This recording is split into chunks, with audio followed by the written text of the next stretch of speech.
কি খিদে পেয়েছে মা? দাও না, কিছু খেতে দাও না। তোর এক্ষুনি খিদে পেয়ে গেল তাড়াতাড়ি? হ্যাঁ, প্রচুর খিদে পেয়েছে। শুভ দুপুর বন্ধুরা। আমার ছেলের তো খুব খিদে পেয়ে গেছে, আর কি বলবো। আজকে দুপুরে মেনু হচ্ছে, এনে খা তাড়াতাড়ি। এই যে ভাত করেছি, আর মাছের ঘন্ট করেছি, বেগুন ভাজা করেছি। বেগুন ভাজা? আরেকটা দেবো? না না, একটাই দাও। আচ্ছা, আবার করেছি এই যে সয়াবিনের তরকারি। আজকে বন্ধুরা নিরামিষ করেছি, বৃহস্পতিবার থাক নিরামিষ করি আজকে। দেখা দেবো? না, দিও না।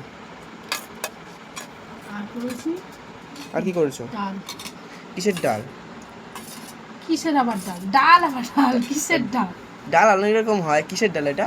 মুসুর ডাল। মুসুর ডাল? আবার মুগ ডাল না, যে এরকম নিরামিষ করিনি যে মুগ ডাল খেতে হবে। এমনি আমি মাছ টাছ কিছু রান্না করিনি, সব নিরামিষ রান্না। এই আমাদের আজকে মেনু। আমিও ভাত নিয়ে বসে পড়বো। এই যে আমার ছেলে তুমি আমি বলছো তোমারও তো খিদে পেয়ে গেছে। তোকে খেতে দিতেছি, আমি কি আবার বসে থাকবো? বল, আমিও খেয়ে নিই।